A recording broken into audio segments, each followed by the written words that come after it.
Hello, my name is Rich Howard, owner of Architectural Builders Supply. In this video is to bring you a closer look at the Ultra Hardware number 43825. This is a light commercial cylindrical ball knob lock set. That's the box. Now I've got the lock out here on the desk, and I'll tell you, it's a I'm familiar with this caliber of lock. This is a what they would call light duty commercial, and it's classified as grade 3, and I believe that's going to give you 250,000 cycles of tested cycle testing. I've been selling a lock like this for 20 years, and they're great because I don't believe they're grade 3. I think they're grade 2 in terms of my experience with success regarding them. 500,000 cycle. Inexpensive, made of it's stainless steel. Okay. Well, it's not stainless, but it's going to give you a stainless look. Okay. That magnet tells us it's ferrous. I know stainless picks up magnetic properties when it's worked, but that's awfully magnetic. Very faithful stainless finish, though. Okay. They call it a ball knob. You can certainly use your imagination and get the idea of why that is called that. This would be technically referred to as an office function, meaning that it will give you two functions. When the button is extended, when it's not depressed, it'll be a passage. When you push the button in, it will lock the outside knob. You will need a key to enter. When you turn the key, you unlock the lock. It becomes automatically a passage set at that point. You then need to relock the lock. Okay? So it's either an office where it's locked on the outside when the button is depressed until you unlock it with the key, or until you close the door. So when the latch, and here's the latch bolt, the 2 3/4 latch bolt, when that latch bolt is installed, I need to remove the knob in order to get that latch on. We're going to go over these components in a moment. I just want to demonstrate the balance of the function of the lock. So I've got the latch installed. Okay. When I depress that button, it's locked. When the door closes, it will not unlatch the lock, which is important to know. Some functions of locks do allow that, but when you automatically close this door, it's still going to be locked. That may not be what you want, because if you have a public bathroom, let's say, you could use an office function with great success, because every time the user goes in, pushes the button, it's locked. Until they turn the knob, pull the door open, now it's unlocked. But if they wanted to cause trouble, they could, before exiting, push the button on the lock, pull the door closed, and now it's locked. So that would not be a great option in that scenario. So just be aware of the fact that this lock will allow itself to be defeated that way. If you need a lock that will automatically unlock when the latch is depressed, let us know. We will help you source that. It will be by a different manufacturer, certainly. Now, as I had said earlier, I'm a big fan of this lock because, frankly, it's inexpensive, and it's reliable, dependable, and predictable is what it is. Stainless steel finish, light commercial duty, grade 3, they say. They call it an entry function. It's better to call it an office function. That'd be more accurate. KW1 keyway is what they have here. Okay. What that means is it's a quickset, 5-pin, typical common quickset key. Even looks like a quickset original key with that shape on the head. Okay. 2 keys you're going to get with this. They will be keyed differently. So if you ordered 4 of these locks, they're all keyed differently. If you ordered 50 of them, they're all keyed differently. We can key these alike for you. It's a service that we provide. We can bring the keys in, provide rekeying services, and quite frankly, to any other Ultra lock that will, or any lock that will take a quickset key blank, we can provide that. Reach out to us if you need those services. Okay. back set, they say adjustable square. It's not adjustable at all. It is only 2 3/4 fixed back set is what this is. Okay, 2 3/4 is a reference from the edge of the door to the center of the hole. There's nowhere on the latch bolt itself that you're on the latch bolt itself that you will measure 2 3/4 because this is a cylindrical type of lock where the latch will slide into the outside portion of the hub. So keep in mind when you measure the edge of the door to the center of the hole, which would need to be 2 1/8 for this lock, needs to be 2 3/4. That faceplate width is going to be 1 1/8. The height is going to be 2 1/4. Okay. Typical, common for what we would refer to as a 161 prep. If you're familiar with the hollow metal door industry, that means that it's a 2 1/8 inch hole, 2 3/4 back set. Edge prep is 1 1/8 by 2 1/4. If you've got a wood door, that's 1 1/8 wide. You might need to contend with the fact that your existing might be 1 inch wide. Okay. 5-pin solid brass cylinder. That's going to be, I doubt that cylinder is actually solid brass, but we'll talk about that in a moment. Cylinder removable for rekeying, we'll talk about that. This will work on 1 3/8 through 1 3/4 thick doors. That's easy. Non-handed, and that's done via the cylinder removal process.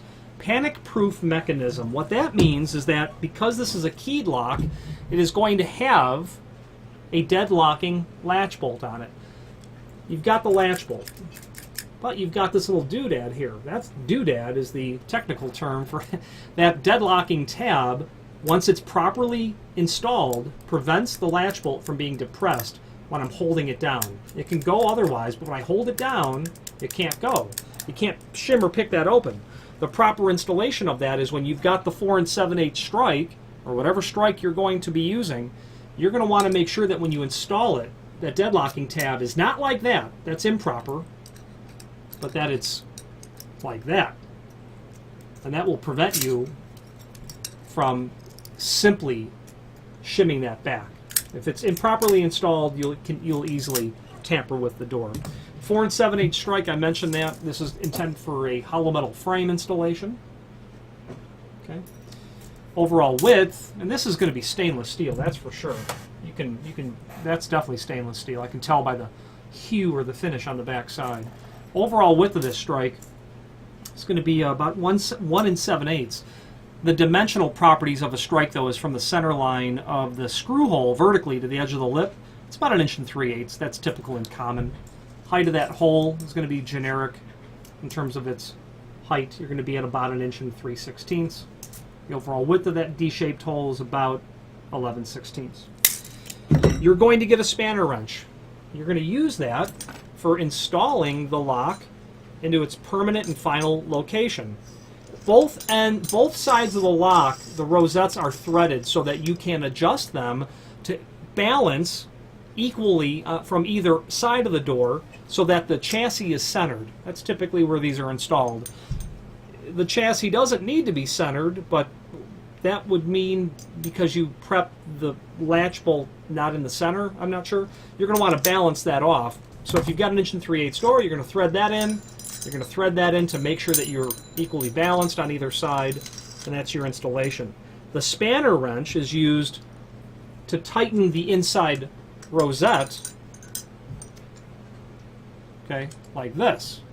Get that little hook there into the hole, and then that's the tool you will use to tighten it up. You can get it by hand all the way, but you're going to want to make it a little bit more snug on the face of the door. The last parts to show you are just the screws. There'll be a total of 6. You're going to get 2 for the latch, 2 for the strike, and then 2 to hold the lock body together. Now, let's go over the construction of the lock body. Okay, so when you get the lock, you're going to have it here, like this. You're going to use that spanner wrench, the flat end, to insert it into the hole here, and there's a spring-loaded tab in there that you will feel that you depress when you push it in. At that point, you might be able to just pull the knob off. If you can't pull the knob off, insert the spanner wrench again and depress it and hold it depressed as you pull the knob off. That spring-loaded tab is right there, and I can demonstrate that. Well, yeah, there we go. You can see I'm pushing that in. Okay, unthread the rose. That's your threaded rose. Glad it wasn't glass. Be careful when you're rethreading it because those are fine threads. It takes, I think it takes a lot to actually cross-thread this, but just be careful that you're threading that down. If it doesn't start to slide smoothly immediately, back off and please start over. If you cross-thread it, it's not going to sit tight down onto the face of the door. Now, you've got that mounting plate, and that's where the other two final screws come in. Of that total of 6, those two longer ones. Now, you've got these prongs here and here that will bite into the face of a wood door at 9 and 3 o'clock. If you're putting it onto a steel door, a hollow metal door will have 2 little semicircles at 9 and 3 o'clock that those prongs will go into. That simply helps the chassis from rotating over time, because how are you using the lock? You're always turning it, turning it, turning it, turning it. And over time, you're going to rotate that chassis, over time. Those 2 prongs are going to help prevent that, okay? Once you get this, well, first you'll install this. The latch bolt's going to go in. You're going to test to make sure that fits well. The latch bolt needs to operate very smoothly, no binding. If you get the lock installed and this doesn't operate smoothly to begin with, it's not going to operate smoothly when you get the lock installed. One key failure of a new installation is where the 2 1/8 hole is drilled very crooked, or if you've installed it, if you've drilled the hole on the door and you've marked 2 3/4 from one edge and started to drill the hole, and you've marked 2 3/4 from the other side of the door to the center of the hole and then drilled, and then you realized, oh, those holes don't line up, and then you look at the edge of the door and it's beveled. So take notice of whether or not the door is beveled on the edge first.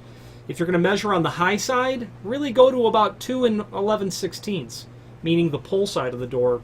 If you're going to measure from the high side. If you're measuring from the push side, you're not going to get a good tape measure hook to the end, because the backside is actually measured from the center of the door down to the hole, and not from the high or the low side. So what I mean to say is,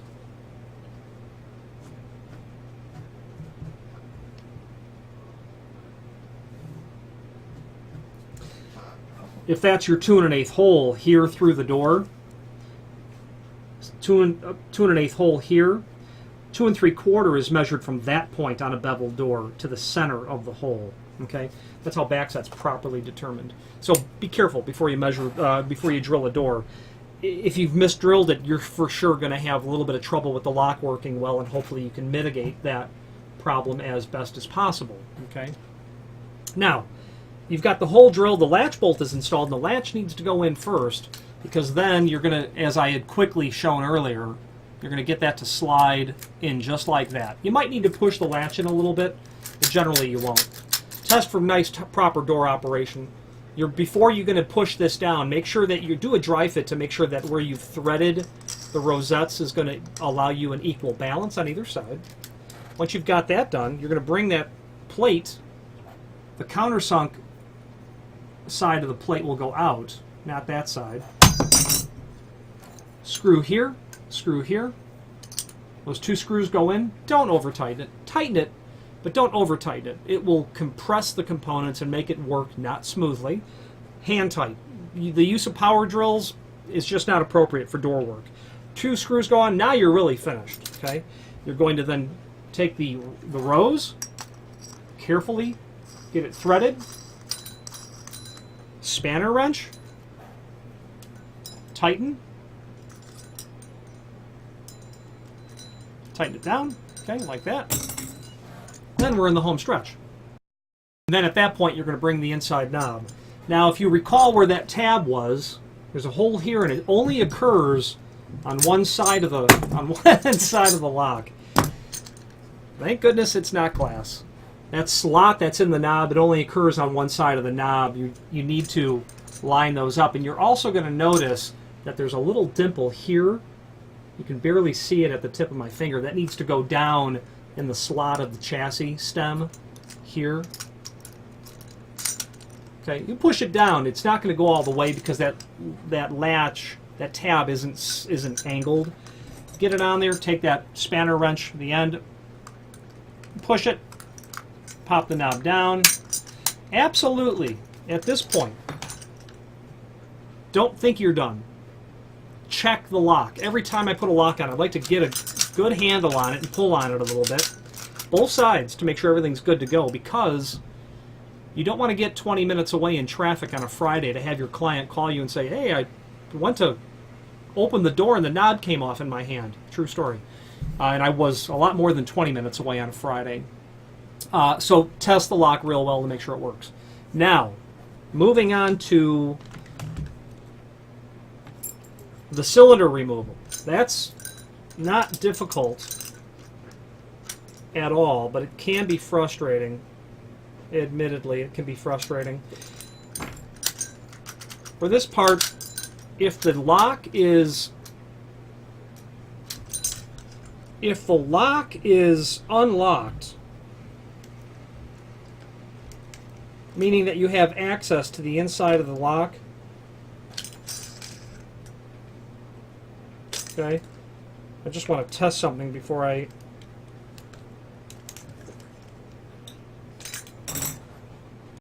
Okay, so we've gone through this procedure of removing the knob. So this part of the video is going to be removing the knob part of the video. Unless you have to remove the knob, don't remove the knob. That's it. Even someone who's been doing it for a quarter century, it's just not fun when there's special, things that you have to remember to get the knob off. Why would you remove the knob? Well, obviously, if you have to rekey the cylinder. Why? That'd be number one. Number two, you'd remove the knob because you want to change the hand of the lock, meaning the teeth go up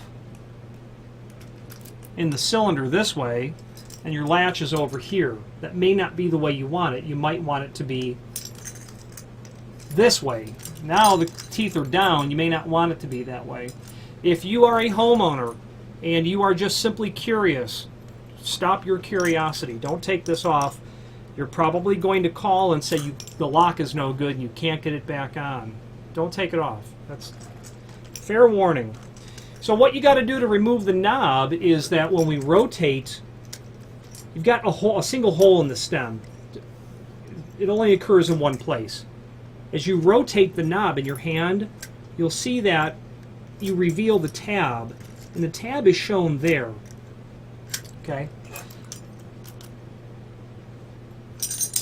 What you need to do to remove the knob is to rotate it so that you expose the tab, and you're going to use that spanner wrench. But what you have to do also, though, is to turn that key. Once you've got it turned, you actually then have to rotate the key 45 degrees. What happens is that tab inside of the lock is a plus sign, female, where the tailpiece of the cylinder will slide into, allowing the lock to turn. It can go in either horizontally or vertically, but in the case of a knob lock, the tailpiece is horizontal. The tab is like this, and when the tailpiece is here, it can't be depressed. When you turn the key, it turns the tailpiece. Turning it enough, turning the tailpiece vertical allows a depression of the tab so you can pull the knob off. I said 45 degrees on the key. That's because you're already rotating the knob 45 degree to access the tab, and then another 45 degree to get the tailpiece out of the way so the tab can be depressed. Okay? Yes, it's that complicated. So you can see that there's a 45 degree turn, okay, to get to the tab. And now I'm going to turn that key another 45 degrees. So basically all I'm doing is I'm turning the knob and I'm holding it turned. I'm using one hand to keep it turned so that I can then, I just turned the key 45 degree, get my tool in there to depress the tab and to pull it off. Don't take it off if you don't have to. I've spent a lot of time on the telephone with clients who just listen. The first time I did it, I had to give up too. The first time I did it. Now you're going to have all this gizmo in your hand. Carefully with the spanner wrench. Use the other side. Hook it right underneath here, And you're just going to kind of pry the inner rosette off. Be careful. You don't want to hurt yourself and you don't want to scratch the hardware. Just be careful with it because you've got pieces of metal. You work that off and you're going to be able to pull it out. Now, keep in mind, that's the way it is. Okay? You don't need to remove the cylinder unless you need to rekey it. And then in that case, then you can tell this is not solid brass, even though the description states that it is. Okay?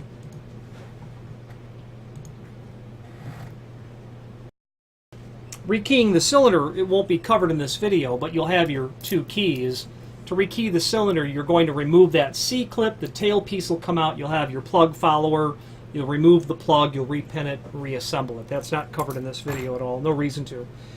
The cylinder can only go back into the knob one way, okay, because you've got the upper portion of the cylinder that will slide into the slot that's cut here. Once you've got that seated so that the cylinder, the face of the plug is actually seated into the hole properly, so that's like that. Bring that trim ring back on and just carefully and evenly push it back down. Make it nice and tight. The cylinder will move a little bit, but don't worry about that because what you can do is just grab the back of the cylinder and reseat it. At this point, you do not need the key to put it back in. That's the good part. But you want to make sure that when you put the knob back down, you've got this installed how you want. Meaning you're going to put this, you know, down this way, or you're going to put it this way. This way or this way. Whatever the lock is. We're going to make this a left-hand door, or a left-hand reverse for that matter. Okay. You want to make sure that the face of the plug is seated in the hole. This slot here, the slot here is how you can fit the top portion of the cylinder, the crown of the cylinder, either way on this lock. My cylinder moved on me a little bit. If you find that your cylinder moves on you like it just did, take the key, insert the key into the cylinder, and it will act as a shoulder to keep the cylinder from falling in. At that point, we're going to make a left hand, like this. And at this point, really all that you need to do is push it down. I removed the key before I give it a little hit with the palm of my hand. That tab that we talked about earlier, the edge of it is beveled or chamfered so that when you push the stem of the knob back down, it will push the tab in. And because the orientation of the knob, the end of the tailpiece is also stepped so that it will allow you to push that in and have the tab move as the cylinder as the tailpiece goes in. I pulled the key out to give it a little tap or a bump, and that pushed it all the way down. Lots of locks that you're going to work on are going to require that you, and again, give a nice pull on it, they're going to require that you insert the key and turn it and then push it down. This lock doesn't. And honestly, it took me about 10 minutes to figure out exactly how this lock liked to be taken apart. And those are the exact steps after a few. This doesn't work like every other lock scenarios. So, having said all of that, if you have any questions on the Ultra Hardware 43825 light-duty ball knob lock, and I would recommend this. The only reason you're not going to do a lot of these is because it's a knob and not handicap compliant like a lever would be. But otherwise, it's a superb lock, especially for the cost. The cost is just a no-brainer. If you've got areas where you need to put knob locks, I sell this to contractors who will install furnace doors that are not going to be handicap compliant. But they just want a good, decent, inexpensive lock, and this fits that scenario every single time. Finally, there's a link below this video to the manufacturer's page where you can pull up not only all of the Ultra Hardware products that we sell, but a link to the manufacturer's website, along with a link to the full product catalog. If you're a commercial client, you're going to want to pay special attention to Ultra's hinges, door closers, lock sets, lever and knob, deadbolts, and their exit devices. Fantastic quartet of excellent quality products there. If you have any questions on the Ultra 43825 light-duty commercial knob lock or any other Ultra product, please feel free to reach out to us. Thank you.